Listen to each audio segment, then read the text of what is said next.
Muy bien, les agradezco que hayan venido hoy día y de tan lejos hayan hecho el esfuerzo y espero valga la pena. Para vergüenza de Felipe Baeza, que está sentado allá atrás, vamos a hablar bastante de él hoy día. Yo no sabía que ibas a venir. Eh, Este es un resultado que obtuvo Felipe en el laboratorio, ya se los voy a presentar más adelante, en octubre del 2014, 5 años atrás. Yo espero que hacia el final de la charla, de la tertulia, van a entender exactamente qué significa este resultado. Pero ustedes han visto gráficos antes, ¿no? Ven mucho en el colegio, en sucesos que ocurren en el tiempo. Entonces, lo que se está graficando acá, en esa línea negra, es la concentración de ATP en neuronas antes, durante y después de la exposición a un estímulo eléctrico. Entonces, Felipe y otra gente joven en el laboratorio habían batallado por años para poder llegar a hacer este experimento. Nadie lo había hecho antes, medir el ATP en las neuronas cuando se estimulan eléctricamente y se le hace funcionar como neurona. Eso era algo que necesitó mucho esfuerzo para hacer ese experimento. Y aquí está el resultado. Entonces, este es el tiempo, esta es la variación del ATP. ATIM es el nombre de la sonda fluorescente con la cual se mide ATP. Ya les voy a explicar de qué se trata eso. Y esto es lo que pasó. ¿Qué les parece ese resultado? Es difícil que tengan una opinión porque no tienen contexto. Yo les voy a decir que esto fue extremadamente fome. Nosotros esperábamos que hubiera algo dramático aquí, que ya les voy a mostrar más adelante, que el ATP bajara, llegara hasta por acá, y después se recuperara. Y eso es lo que nosotros esperábamos con este experimento, porque teníamos una idea preconcebida de cómo iban a responder las neuronas a la actividad neuronal. Y no pasó nada. Cuando no pasa nada y uno está haciendo un experimento, la primera cosa que se le viene a la cabeza a uno es que hizo mal el experimento. Porque los científicos en general somos gente torturada. No podemos ver las buenas noticias cuando vienen directamente, vemos las malas noticias. Entonces, dijimos claramente que hay un problema con la forma de medir ATP, no puede ser. Dado nuestras preconcepciones y lo que esperábamos del resultado, que no pase nada. Debería haber bajado, no bajó, y por lo tanto está mal hecho el experimento. Y así había habido otros estudiantes que habían hecho cosas parecidas, y Felipe se pasó un largo periodo al inicio de su doctorado tratando de entender qué significaba esto. Y de eso es el tema principal de la charla de hoy día. Es cómo las preconcepciones son tan importantes para nuestra interpretación de lo que hacemos y de los resultados que obtenemos y cómo nos pueden llevar por el desvío. Lo bueno es que la historia tiene un final feliz, así que vamos a terminar bien. No se preocupen tanto. Y Felipe está allá arriba sonriendo. Entonces, esa es la historia del experimento de Felipe del año 2014. Una pequeña digresión que se relaciona con la charla, no se preocupen mucho. Esto ocurrió la semana pasada. Esta chica, la Sarah Thomas, es una nadadora de aguas libres, que es un deporte que se está haciendo muy popular en muchas partes. Y ella había cruzado el Canal de la Mancha entre Inglaterra y Francia hace unos años. Después tuvo un cáncer de mama. Se lo trataron y dijo, yo quiero hacer algo extraordinario antes de que vuelva el cáncer de mama, porque el cáncer de mama muchas veces vuelve. Y la semana pasada lo cruzó 4 veces, sin parar. Entonces partió de acá, se vino por acá, volvió, de nuevo volvió, sin salir del agua acá, volvió y llegó de vuelta. Cada punto de esto es cada 10 minutos. Si ustedes suman todos los puntos, se van a dar cuenta que son 54 horas nadando. Son 210 kilómetros. O sea, se fue nadando como de aquí a Puerto Montt, más o menos. Y sin parar. Y sin dormir. Y comiendo unos frascos que les lanzaban. Ahora, ningún hombre ha podido hacer esto. Es una de las historias entretenidas de estos tiempos. Las mujeres son mejores que los hombres en deportes de endurance, que se requiere resistencia física. Lo más que han podido hacerlo 3 veces, y lo han tratado muchas veces y no pueden a la cuarta, y ella lo logró. Es una noticia muy simpática. Ahora, si se dan cuenta, hay algo bien raro en las trayectorias. Porque uno diría, ¿por qué no se fue derecho, no? Si se hubiera ido derecho y hubiera vuelto, hubieran sido 130 kilómetros en vez de 210 y también hubiera cruzado el Canal de la Mancha 4 veces. Entonces, no es algo que hizo a propósito. ¿A quién se le ocurre por qué habrá hecho esas trayectorias tan curiosas? Las corrientes. ¿Alguna otra posibilidad? Orientación, se perdió. Ahora, iba con unos botes de apoyo que la van ayudando, ¿eh? Entonces, en ambos casos puede haber sido cierto. ¿Qué más, qué otro factor pudiera haber afectado la trayectoria? ¿Perdón? Claro que se puede haber cansado, qué sé yo, el viento, etcétera. Da una pista, si ustedes ven los puntos, la distancia entre los puntos es muy variable, ¿no? Si se fijan aquí, va muy rápido, y aquí también, pero en las zonas de curva, mucho más lento. Principalmente las corrientes. Ese es el gran problema que tiene el cruce del Canal de la Mancha. O sea, tú puedes ir nadando mirando hacia acá, pero la corriente te lleva hacia allá, y las corrientes son más rápidas que tu capacidad de nado. Entonces, ahora, lo logró. Y lo logró porque tiene ella y su equipo de apoyo un sistema que se llama sistema cibernético. ¿Qué significa eso? Es una palabra difícil para algo simple. Hay un timonel. Alguien está indicando el destino, el objetivo del nado. En este caso eran los del bote. Ella iba más bien siguiendo al bote. Pero estos sistemas cibernéticos tienen error. No son perfectos. Y aquí se nota lo imperfectos que son.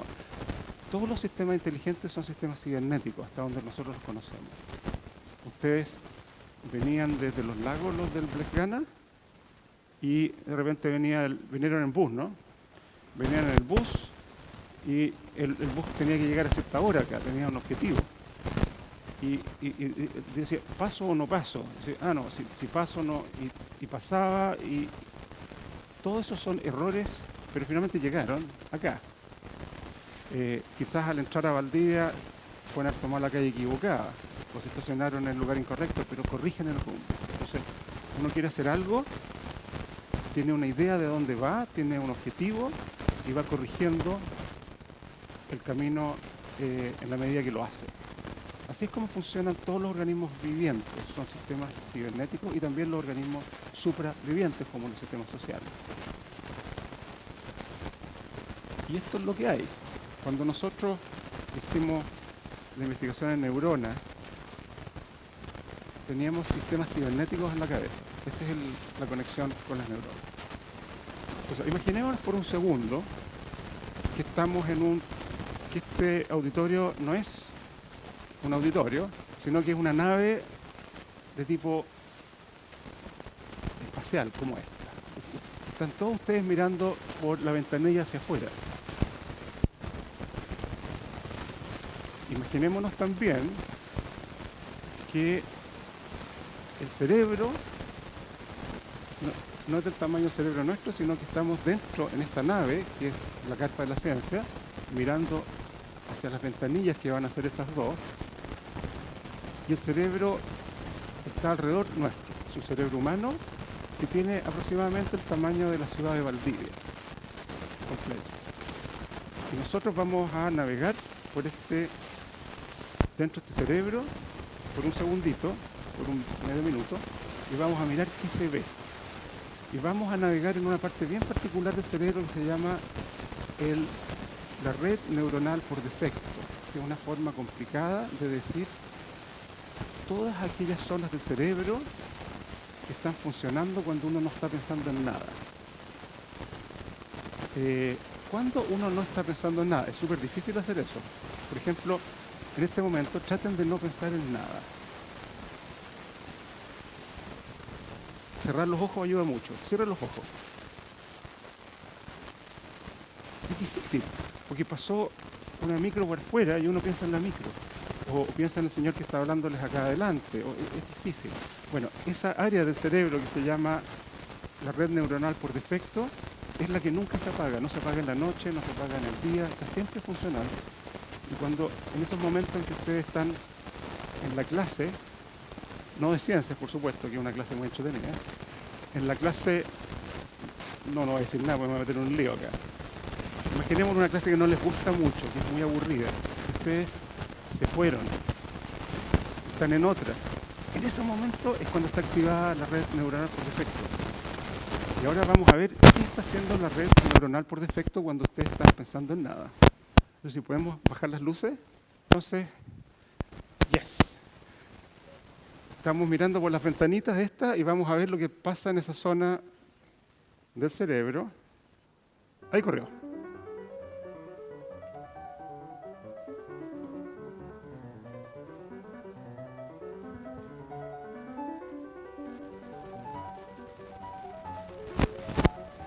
Cada una de esas luces que se prenden es una neurona.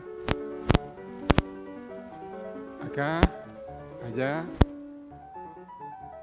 En este campo hay alrededor de 200 o 300 neuronas que están haciendo lo que a ellas les parece.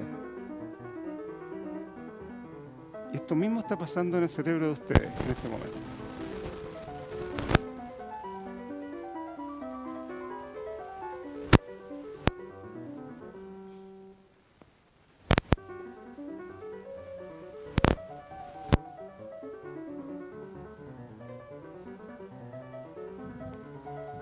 Entonces, esa es una neurona, por ejemplo, y tiene un proceso y se está comunicando con otras neuronas usando un lenguaje que nosotros estamos entendiendo cada vez más.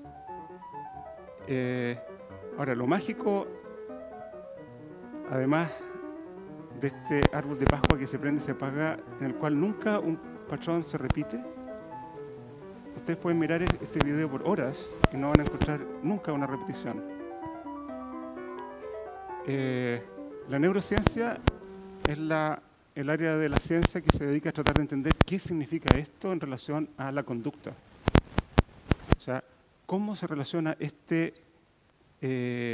orquestación de actividad a escala bestial. Si se dan cuenta, esta es una neurona. En el campo hay 200, 300, en el cerebro de ustedes hay 100.000 millones que están haciendo esto mismo. 100.000 millones de neuronas. Para los que les gustan los números y la cabalística, curiosamente el número de neuronas en el cerebro de ustedes es el mismo número que la cantidad de estrellas en nuestra galaxia. Son 100.000 millones, de ese orden de magnitud. Ahora, alguien podría hacer una historia de esa conexión tan curiosa. Ahora, como les contaba, la neurociencia en general trata de entender cómo eso se relaciona con lo que nosotros percibimos del cerebro hacia afuera. Y ese no es el tema principal del laboratorio nuestro. El tema principal del laboratorio nuestro es bastante más restringido. Nosotros tratamos de entender cómo es posible que una de esas neuronas haga lo que hace sin previo aviso. Ninguna de estas neuronas supo que se iba a encender en el momento que lo hizo, porque no hay patrones predecibles. En algunas áreas del cerebro sí hay patrones predecibles, pero la mayor parte de las neuronas recibe la instrucción activarse sin previo aviso. Vamos a hacer un ejemplo de esto.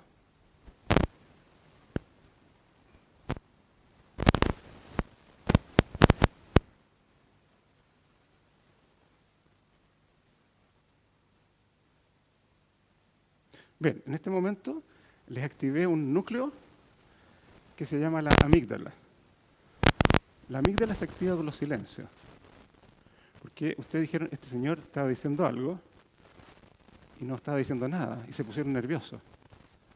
¿Qué está pasando aquí? ¡Pum! Ahí se activó la amígdala. La amígdala no sabía, la amígdala de ustedes, que yo iba a hacer eso, ¿right? Y empezó a tirar muchos más potenciales de acción y actividad sin previo aviso. ¿Cómo es posible que una neurona de la amígdala lo haga cuando profusión de fuegos artificiales requiere mucha energía? Esto es muy caro desde el punto de vista metabólico.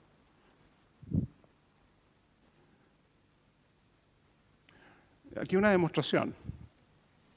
Este podría ser una imagen de cualquiera de ustedes sentados en el sillón en este momento. Entonces, el código de colores, esta es una señora. El código de colores dice relación con la cantidad de glucosa que está consumiendo los distintos tejidos. Si ustedes están sentados, el corazón le está latiendo y están consumiendo un poquito ahí, ¿no? ¿Lo ven? Este órgano grande de acá, ¿cuál será? Pulmón, hígado, ¿algún otro? Ese es el hígado, esta cosa grande que da la vuelta. Los pulmones ahí consumen muy poca energía, están como vacíos. Son bastante gratis los pulmones. Y este es el riñón. Esta es la musculatura que está en reposo en este caso. Los huesos consumen poco. Este es el cerebro. En este momento el cerebro de ustedes está consumiendo alrededor del 20 a 30% de la energía del cuerpo y es solamente un 2% del volumen, de la masa. O sea, gasta energía 10 veces más rápido que todo el resto, en gramo por gramo. Si ustedes estuvieran corriendo una maratón y le sacaran esta foto, todos los músculos se encenderían, los de las piernas, a un nivel del cerebro. O sea, el cerebro está siempre gastando energía a la velocidad que lo gastan los músculos cuando están corriendo la maratón. Así de grave es el asunto. Y este es el consumo de los 80 o 90 mil millones de células que estaban haciendo lo que veíamos anteriormente. Entonces, desde el punto de vista ingenieril, uno dice cómo se diseña un sistema en el cual hay unas tremendas fluctuaciones del gasto de energía sin previo aviso. Y esa es la pregunta que se estaba haciendo Felipe Baeza en el año 2014, cuando hizo ese experimento. Ahora, además de la pregunta básica de cómo funciona y cómo es posible que solucione su problema energético, esto es importante para la salud de las personas. Este es un ejemplo ahora de un corte con la misma técnica anterior que ve el consumo de glucosa, pero ahora se hace un corte a través del cerebro y se ve la parte anterior, la parte posterior, la parte central del cerebro, de un cerebro normal, el que está acá. ¿Qué pasa acá? ¿Qué me puede decir? Si comparan estas dos. A ver, alguien del BLES gana.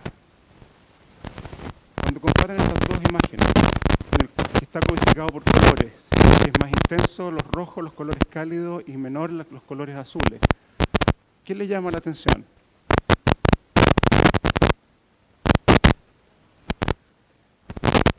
¿Algo escuché por ahí de energía? ¿Cuál gasta más energía, el de la derecha o el de la izquierda? ¿No es cierto? Bien, este es un cerebro normal, este es un cerebro de un paciente que tiene enfermedad de Alzheimer. Alzheimer es una causa de demencia senil que solía ser una enfermedad y ahora es parte de la normalidad. Todos tenemos a alguien con Alzheimer en la familia o lo vamos a tener. Cuando algo es más del 5% ya pasa a ser normal.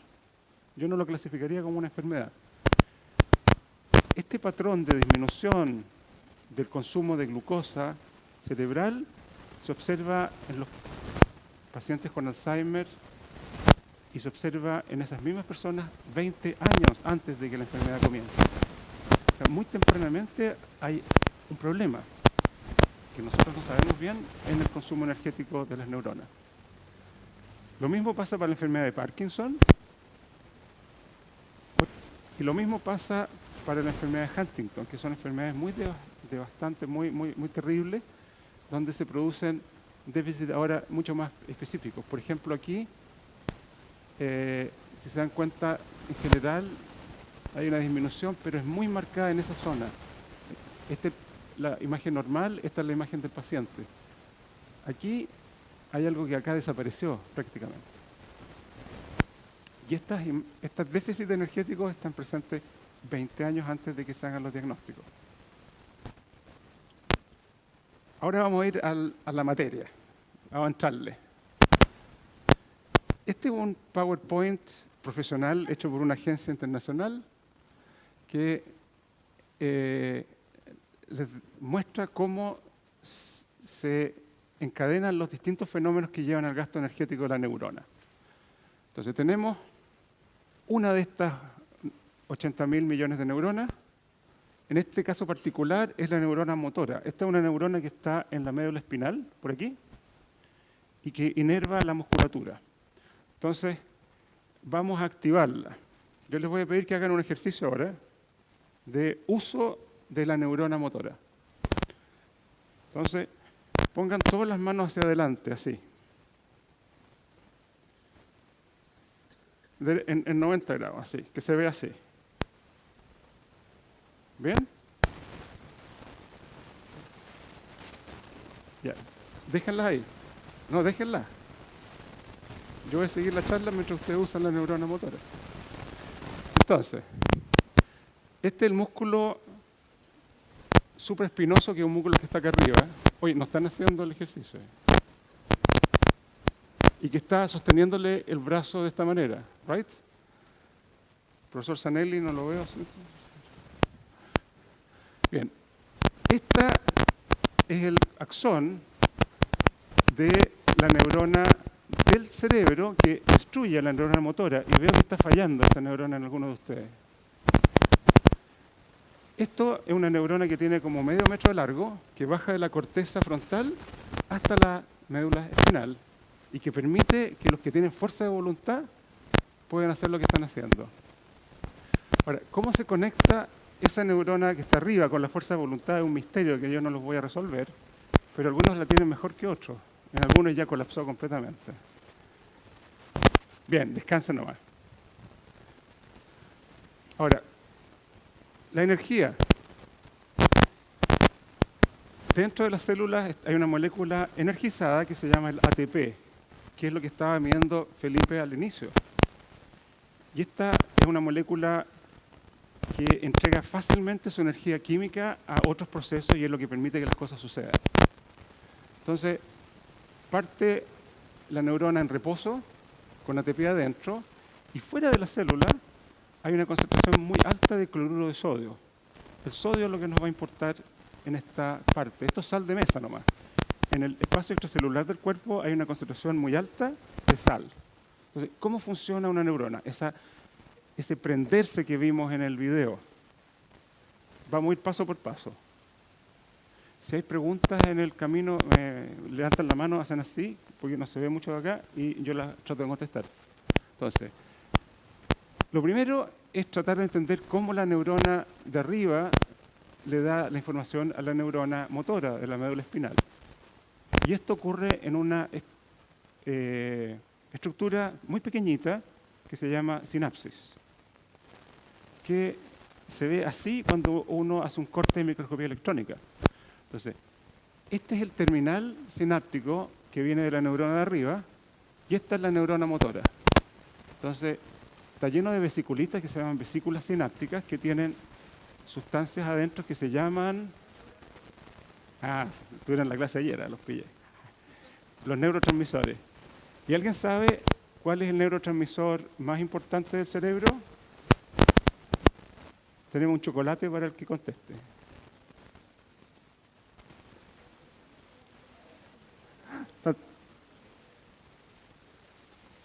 Se llama glutamato. Glutamato es la sustancia que le da gusto rico a la carne. Si ustedes toman glutamato, se lo ponen en la lengua, dicen que rica la carne. Ese sabor se llama umami, es un sabor que descubrieron los japoneses no mucho tiempo atrás. A los que quieran saborear eso pueden ir al laboratorio y nosotros les pasamos un poco. No, eso sería ilegal. Bueno, estas vesículas están llenas de glutamato y cuando llega la información desde la neurona de arriba, información eléctrica, se liberan las vesículas, activan a la célula de abajo. Ahora, ¿qué otra cosa llama la atención de esta microfotografía electrónica? Además del terminal y de las vesículas sinápticas, ¿qué más salta a la vista?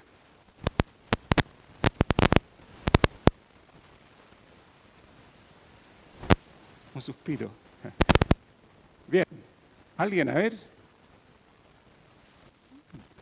¿Del Asia Pacífico? Allá. ¿Verdad? No tienes micrófono. Aquí te van a pasar el micrófono. ¿Cuál es tu nombre? Tengo una pregunta. ¿Puedo hacerla? No está abierto el micrófono. Yo soy Ahí sí. Cristian Matus. Perdón, ¿tu nombre? Cristian Matus. ¿Ya? Y tengo una pregunta. Dime. ¿Puedo hacerla? Sí, por supuesto. Ya. En las neuronas, digamos, de un paciente que está en estado vegetal, ¿cómo Ya. funcionaría eso, ya que no puede mover la mayoría de su cuerpo? Según lo que me... ¿Podemos guardar esa para el final? Porque si no, me voy a ir por el desvío y no vuelvo más.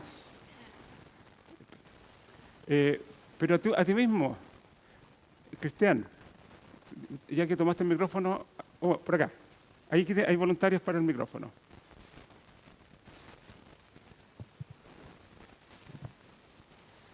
¿Hay enfermedades donde pase todo al revés, donde haya más partes rojas que azules? La respuesta es sí, y la dejamos para el final también. Voy a entrar en el detalle. Pero a ti misma, ya que tienes el micrófono, ¿qué ves aquí, además de vesículas sinápticas, que llama la atención? Las líneas largas de arriba. Estas líneas Sí. es el borde del terminal sináptico. ¿Y qué pasa con esto? Mitocondrias. Bien, bien. Estas son las mitocondrias. Estas son las estructuras que producen la energía en las células. Fíjese qué importantes que son. Y son enormes en las células, en las neuronas. Esa es la conexión que hay entre, así de importante es la conexión que hay entre la señalización y la producción de energía. Vamos a volver a tu pregunta más adelante. Entonces, viene el impulso eléctrico desde arriba, se libera el neurotransmisor, entra el sodio a través de algo que llamamos canales iónicos, no vamos a entrar en el detalle de eso. Lo importante es que la entrada del sodio produce una activación de la neurona motora, que esta que está acá. Y esta va a ir ahora y va a contraer al músculo. Esa es la forma en que fluye la información. Y eso está muy bien desde el punto de vista de lo que hace una neurona determinada. Pero nos quedamos con un problema, si se dan cuenta ustedes, que al terminar esta activación y volver a la normalidad, se quedó el sodio adentro. La bomba de sodio. Aparece la bomba de sodio, que el bombeo no es gratis, ¿no? Si ustedes están en un barco y tienen que achicar, tienen que tirar el agua para afuera, necesitan energía. Se gasta el ATP, se convierte en ADP, tira el sodio hacia afuera y todo volvió a ser como antes. ¿Sí o no?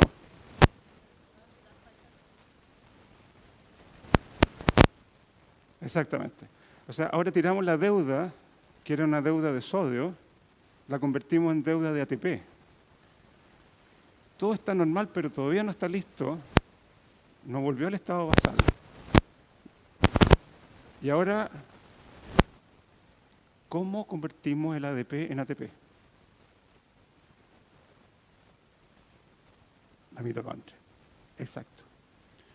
Estas son las estructuras enormes que veíamos en la sinapsis anteriormente. Eso es lo que hace la mitocondria. Convierte el ADP en ATP y ahora sí volvió a estar todo como era antes. Ahora, este ciclo está bien establecido. Aquí no hay ninguna duda científica de cómo funciona. El problema es cómo se echa a andar ¿cómo sabe la mitocondria cuándo tiene que producir ATP o ADP? ¿Cómo recibe esa información? Las mitocondrias están metidas acá adentro. ¿Cómo saben lo que pasó en la superficie de la célula? La concentración de... Acá hay una hipótesis que sabe por el cambio de la concentración de sodio. Está muy buena, tienes que ir al laboratorio. Puede ser. Ahora, la hipótesis hasta el año 2014, la hipótesis aceptada por 50 años, es que este es un sistema cibernético. Es un sistema de retroalimentación. Como el que mantenía a la nadadora en curso, tratando de llegar al otro lado. Entonces, este ciclo en el sistema cibernético se puede representar de esta manera. Tenemos mucho ATP, que es el que tiene la energía, en este caso la energía representada por la altura del compartimiento líquido, y se está vaciando al compartimento pequeño de ADP a través de la bomba de sodio. Ahora, el sodio no está representado aquí, sino solamente la actividad de la bomba. Y la que tira el ADP hacia ATP y permite que estos se mantengan dando indefinidamente es la mitocondria, que está acá arriba. Ahora, ¿cómo sabe a qué velocidad hacerlo? Por un sistema de control que está representado por estos flotadores y ese punto de apoyo y estas articulaciones aquí. Entonces, si ustedes se dan cuenta, ¿qué es lo que está diciendo? Esto va a estar en un cierto nivel, pero cuando la bomba use el ATP, este flotador va a bajar, se va a levantar esta válvula y la mitocondria va a tirar más ATP o ADP hacia ATP. Y lo mismo, el ADP va a funcionar en la misma dirección. Si hay metabolismo del ADP al ADP, esto va a subir y va a abrir la válvula y la mitocondria va a andar más rápido. Este es el sistema de control que ustedes van a encontrar en los libros. Entonces, el contenido, la capacidad energética celular es regulada por el nivel de ATP o ADP. ¿Tu hipótesis? ¿Cuál es tu nombre? La hipótesis de Isidora es revolucionaria. Ella dice que no es el ATP y el ADP, es el sodio, que es algo que de hecho estamos trabajando en el laboratorio. Pero, calladito. Entonces, así es como lo entendemos. Este es un sistema cibernético. La palabra retroalimentación viene de esos tiempos, de los años 40, 50, cuando los ingenieros en la compañía Bell desarrollaron los conceptos de retroalimentación. Entonces, esta es una forma complicada de decir lo mismo. Tenemos que este sistema es capaz de regular su flujo porque toma información de la salida. En el caso de la nadadora, es alguien que va mirando dónde está la costa de Francia. Esa información la retroalimenta hacia la entrada y le dice al timonel, oye, un poquito a la izquierda. Eso es lo que está haciendo este circuito. Y estos son conceptos que se desarrollaron de la electrónica inicialmente y que fueron adquiridos por la fisiología y la biología hace 50 años. Y que son muy intuitivos. Y quizás ese es el problema que tenían. Cuando las cosas funcionan como uno les sospecha que debieran haber funcionado, hay que tener mucho cuidado, porque normalmente las cosas de verdad no son intuitivas. Entonces, volvamos a Sarah Thomas. Este es un sistema cibernético reguleque. El problema principal es que las corrientes son tan fuertes que las compensaciones son bastante ineficientes. Ahora, esta hubiera sido la ruta ideal. ¿Perdón? Claro, si ella hubiera nadado mucho más fuerte, o si esto es hecho por un bote en que el error es mucho menor, esto se hace mucho más recto, que es como lo hacen los barcos en realidad. Pero alguien que está nadando a cierta velocidad, a 3 kilómetros por hora, y la corriente es de 5 kilómetros por hora, está sonado. Entonces, por eso es que el sistema de control funciona mal. Pero independientemente de la descripción del sistema cibernético, todos tienen error. Eso es muy importante para lo que viene. No hay un sistema cibernético que no tenga error. porque está regulado por el error. ¿Cómo va a saber a dónde ir si nunca se sale del rumbo? Ahora, este es el experimento clásico que llevó a esta idea de que el ATP y el ADP son importantes para la regulación de la actividad mitocondrial en todas las células, que fue hecho en mitocondrias aisladas. ¿Qué significa esto? En esos tiempos no se podían estudiar las células intactas, había que sacarle las mitocondrias y se veían así. No están muy bien esas mitocondrias.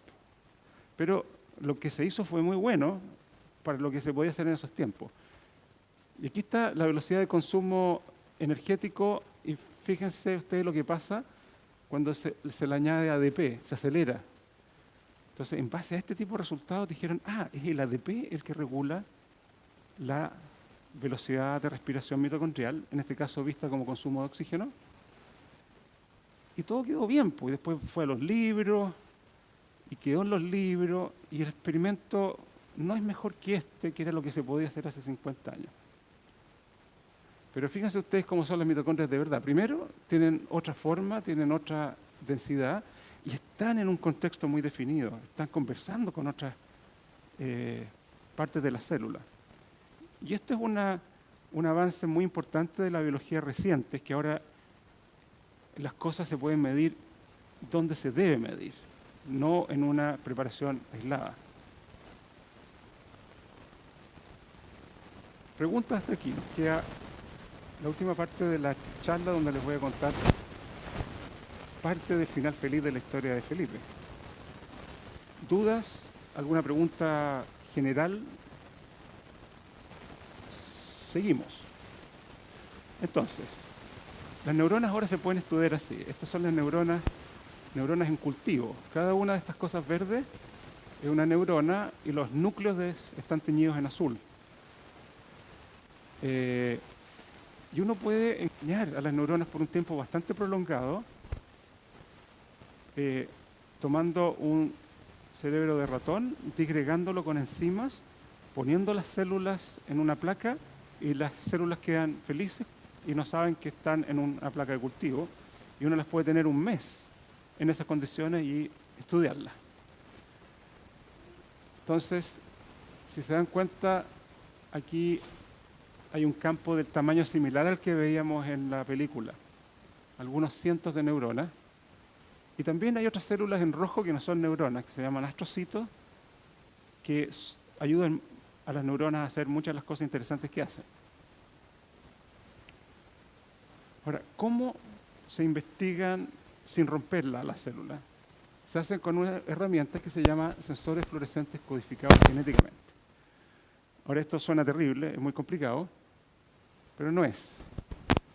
Hay sensores para glucosa, piruvato, lactato. Estos dos fueron desarrollados acá en el SEX. Glutamato, citrato, ATP. Este va a ser el sensor que nos va a convocar hoy día para los siguientes experimentos. Y aquí tengo un ejemplo de estos sensores. Este es el sensor para lactato que se hizo acá en el centro, que lo diseñó y lo desarrolló Alejandro San Martín. En ese tiempo estaba haciendo su doctorado en el laboratorio y ahora él es uno de nuestros académicos. ¿Cómo funciona? Hay proteínas fluorescentes, que son esta azul y esta amarilla, que están pegadas a una proteína de bacteria que usan normalmente las bacterias para vivir en un charco. Este es de Escherichia coli, una bacteria del intestino, y tienen muchos sensores para entender lo que pasa en su mundo. En este particular es un sensor de lactato.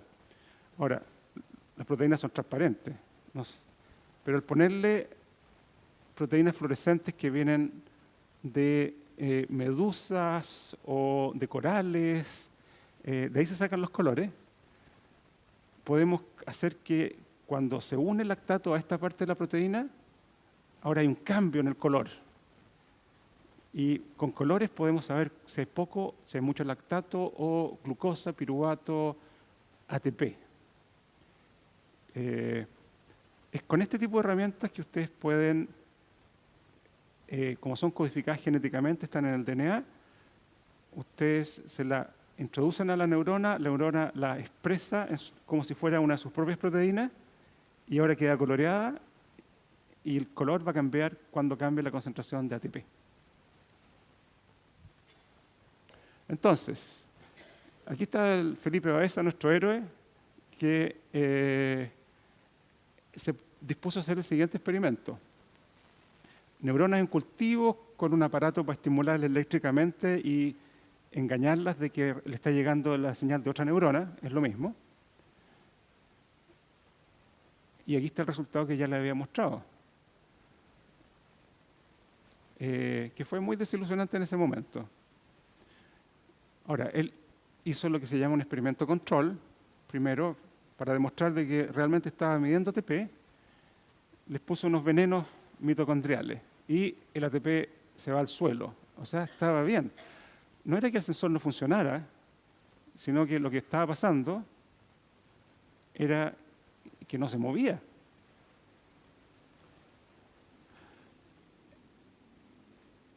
Y aquí está la comparación entre lo que nosotros esperamos de la teoría de control cibernética y lo que pasó.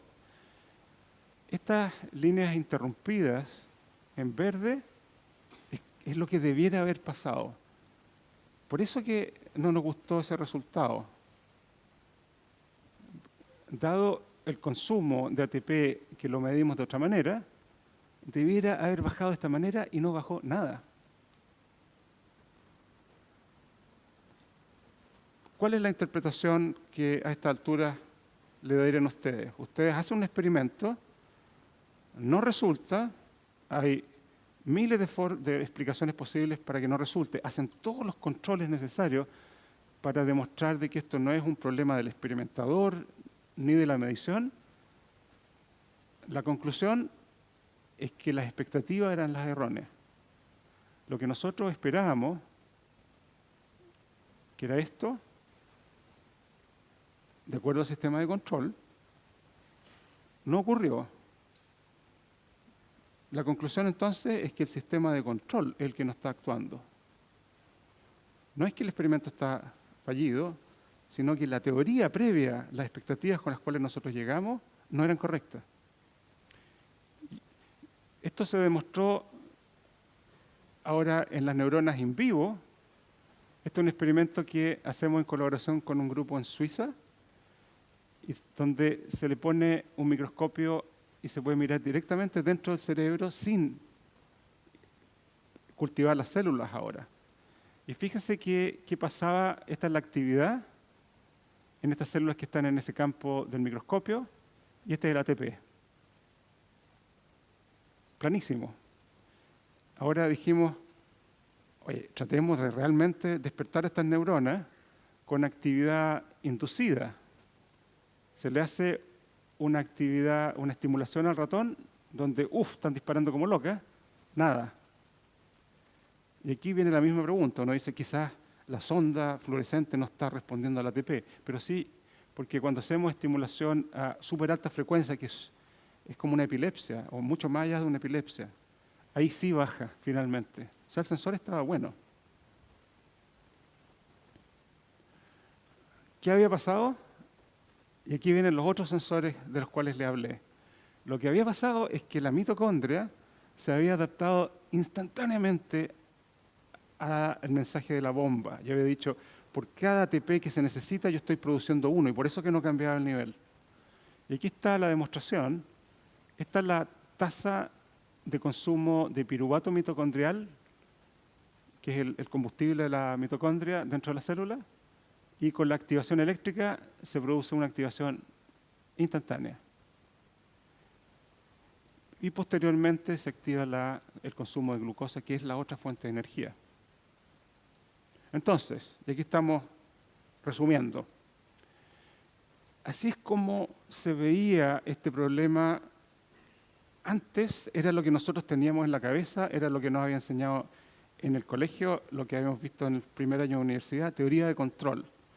Teoría de control, que es una teoría que viene de la electrónica y que fue tomada con mucho cariño por los biólogos, como diciendo, los procesos biológicos deben ser tan buenos como son los procesos electrónicos. es así como realmente funciona. Si la nadadora que vimos en el ejemplo inicial tuviera un sistema de control tan bueno como el que tiene la neurona para mantener su ATP constante, hubiera nadado derecho por la línea recta y no se hubiera desviado ni un milímetro. Así de bien lo hace la neurona. Ahora, esas fueron las buenas noticias. Aprendimos que estábamos equivocados y que veíamos la realidad en forma errónea y ahora estamos en un mejor lugar. La mala noticia, o buena también, es que no tenemos idea cómo ocurre esto. Pues aquí está la mitocondria, que está metida dentro de la célula, aquí está la bomba de sodio, y entre medio tenemos una maquinaria teórica y no tenemos idea, valga la redundancia, de cómo se pudieran estar comunicando estas dos partes. Ahora, una de las ideas con las cuales hemos estado jugando y que tienen que ver con las enfermedades que yo les mostré antes, es que las neuronas tienen varias proteínas que son gigantescas, que no se sabe cuál es su función. Proteínas que son muy sofisticadas y que son defectuosas en algunas de estas enfermedades como el Huntington. Entonces, no vaya a ser que estas proteínas sin función conocida sean parte de esta maquinaria de comunicación, que le permita a la neurona transitar por actividad inducida sorpresiva durante 80 años sin repetir ni equivocarse. Ese es el siguiente camino, tratar de encontrar la identidad de esta maquinaria. Aquí les doy una idea de la complejidad del problema. En amarillo están las mitocondrias, este es el núcleo de la neurona, y ahí está la superficie celular. Entonces, tenemos que buscar o identificar una maquinaria que transmite información entre esta superficie y cada una de estas mitocondrias con fidelidad de un segundo. Si hubiera un retraso de un segundo entre el mensaje de necesito energía y el produzco energía, el ATP hubiera bajado. Y no vemos que baja. Entonces, ideas son bienvenidas. Y con esto damos fin a la charla y estamos listos para las preguntas. Muchas gracias.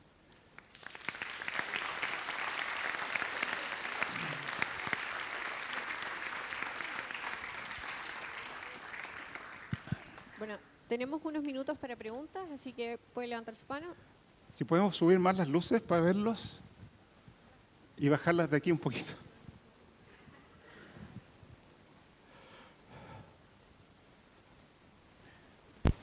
Bien, Cristian, ¿Sí? habla fuerte porque aquí el audio es muy malo. Sí. La pregunta que yo iba a hacer es ¿cómo actúan las neuronas en una persona que tiene el estado vegetal? Ok. A ver, estados vegetales hay de distinta profundidad. Entonces, tú pudieras pensar en un coma profundo donde la mayor parte de las neuronas de los sistemas de atención están sin funcionar o disparando con muy poca frecuencia.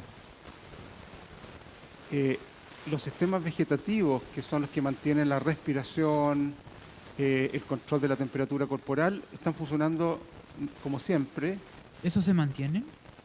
Es que depende, es caso a caso. Hay pacientes que mantienen muy bien su control de temperatura, por ejemplo, que controlan bien temperatura, otros no. Entonces, hay desajustes, hay desbarajustes, pero hay actividad neural, principalmente en las zonas profundas del cerebro. Cuando se habla de estado vegetal, se habla de disminución importante de la actividad en la corteza, que es la más relacionada con la atención. O sea, en este momento ustedes están ocupando toda su corteza y los centros vegetativos también están activos, preocupados de que estén derechos, de que no se caigan, de todas las cosas en las cuales uno no piensa. En los pacientes en estado vegetativo, los centros profundos normalmente están bastante bien y es la corteza la que falló. ¿Sí? Acá hay pregunta. Buenas tardes. Mi tardes. nombre es Luis Mariño, muchas gracias por la presentación. Me interesa el tema de la regeneración de las neuronas, que si bien es cierto, he leído en algunos foros científicos, está demostrado que es así. Me interesa saber el tema del lactato, si hay alguna manera de producirlo naturalmente o artificialmente para poder aumentar esa regeneración. La regeneración es un tema grande. Hay una regeneración espontánea en algunas áreas del cerebro, creación de nuevas neuronas durante toda la vida, pero a una tasa muy pequeñita. Entonces hay, principalmente en el hipocampo, se genera una neurona por cada 1000, de ese orden de magnitud. Y una semana después crece otra neurona. No se entiende bien cuál es el papel que tiene esa producción neuronal. Ahora, cuando hay un accidente vascular encefálico, por ejemplo, que se muere una cantidad importante de neuronas, no hay regeneración.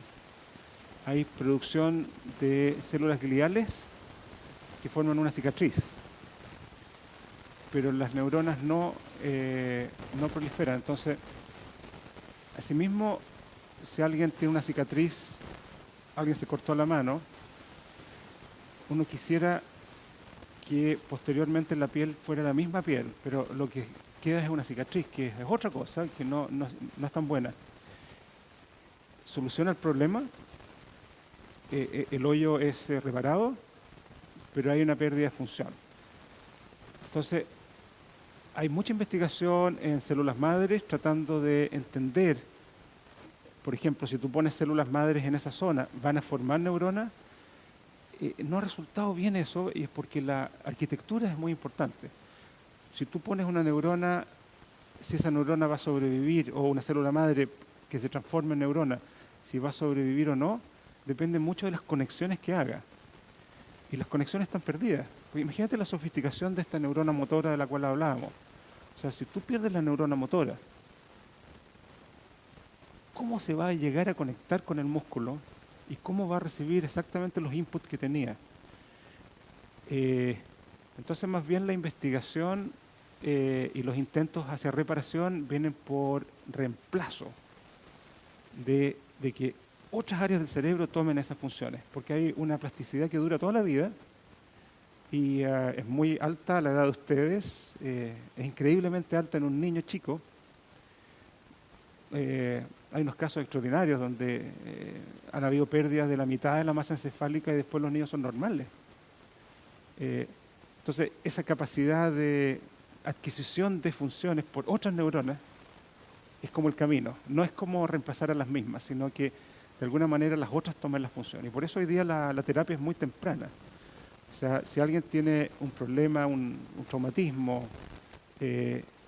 antiguamente te dejan descansando unos meses mientras te recuperas. Hoy día, al día siguiente te tienen trabajando para ayudar a traslado de funciones.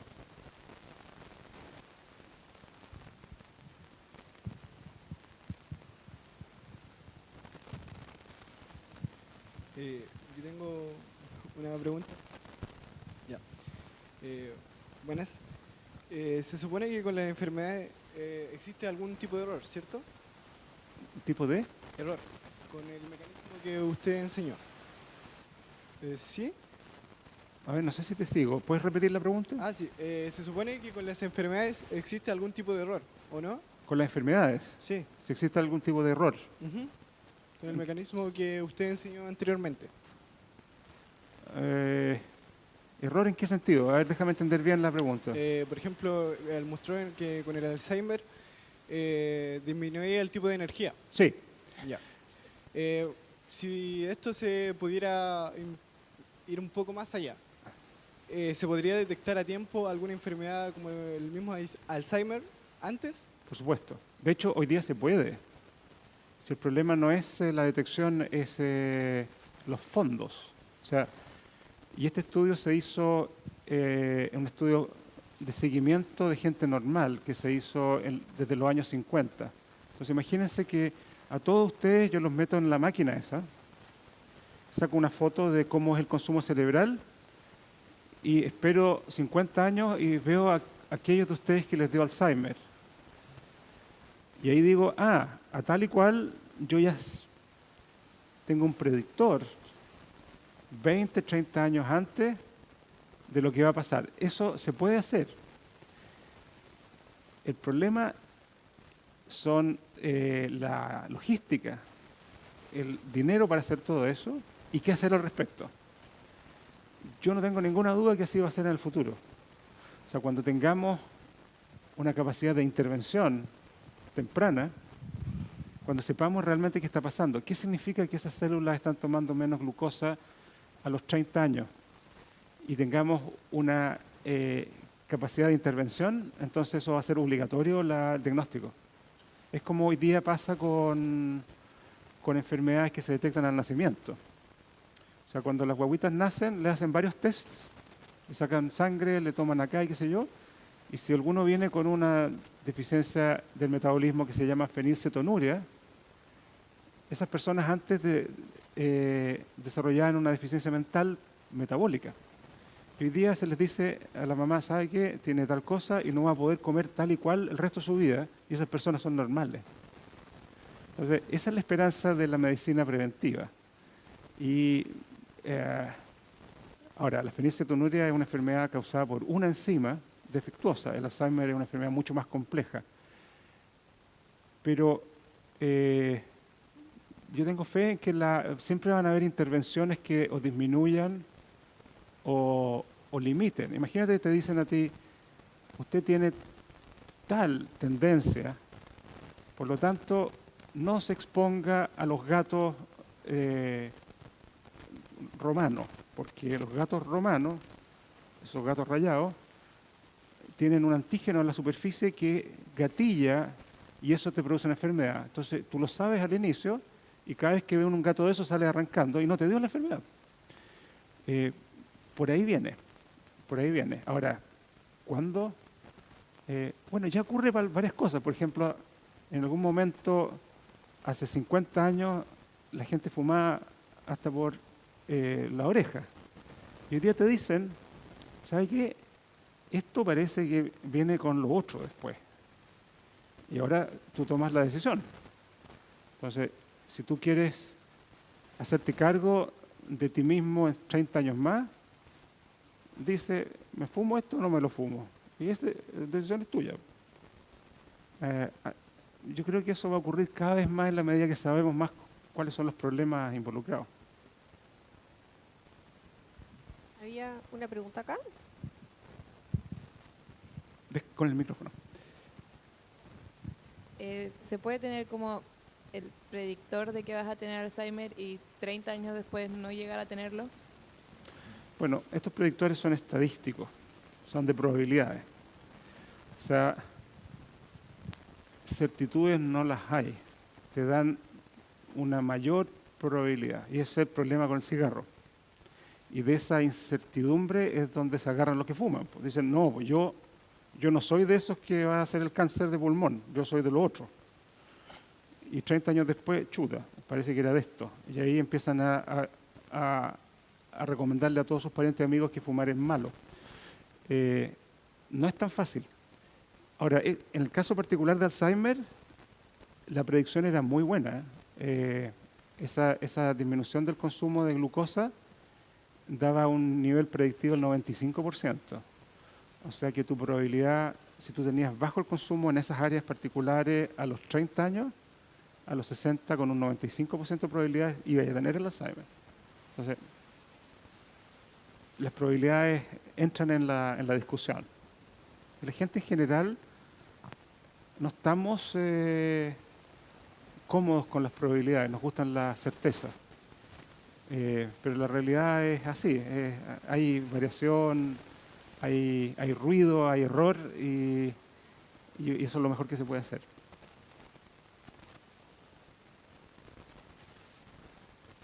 ¿Aquí hay otra pregunta al medio? ¿Y allá hay otra? Allá. Buenas tardes. Hola. Primero le quiero dar las gracias por la tertulia. Mi nombre es Fernanda y tengo una duda sobre ¿qué pasaría si se editara genéticamente las mitocondrias? Ah, Y en vez de que se mantenga constante o como se esperaba al principio de que descendiera, aumentara. ¿Habría algún cambio sobre la sinapsis y las conexiones neuronales? no, te agradezco, muy buena tu pregunta. Ese es un camino que se viene muy fuerte, la edición génica. Las mitocondrias con la edad, van fallando y acumulan mutaciones, el DNA de la mitocondria y el DNA que codifica las proteínas mitocondriales, y es parte importante del deterioro. Y eso es editable, en principio. Ahora, todavía no sabemos qué editar, pero ya está la técnica. Es mucho más fácil cuando son enfermedades puntuales, enfermedades genéticas, hereditarias. Tú dices, este gen lo voy a reemplazar. Y ya existe terapia génica de ese tipo para enfermedades particulares, para enfermedades mitocondriales, de hecho. Para las enfermedades complejas, que son multifactoriales, se ve más complicado, y quizás ahí lo que se haga es una especie de cultivo mitocondrial. Me explico. Tú podrías tomar tus mismas células, por ejemplo, células de sangre, hacer un cultivo, reparar en el cultivo, que es donde se requiere instrumentar, y después poner de vuelta las células reparadas. Eso ya se está haciendo para algunas enfermedades también. O sea, eso sería algo como similar a los mini órganos con las células madres, ¿o no? Claro. O inmunoterapia para el cáncer. Para el cáncer se hace cosas parecidas. O sea, tú sacas una célula de tu cáncer, educas a tu propio sistema inmune con esa célula, inyectas de vuelta el sistema inmune educado y se come el cáncer. Ese camino, que no está a nivel de edición génica, sino que es un nivel más bien de entrenamiento de células, también se está haciendo mucho. Es muy bonito. Gracias. Una última pregunta. Aquí había una en el centro, que la pobre se sentó en el centro y no le dan bola porque está muy lejos. Eco.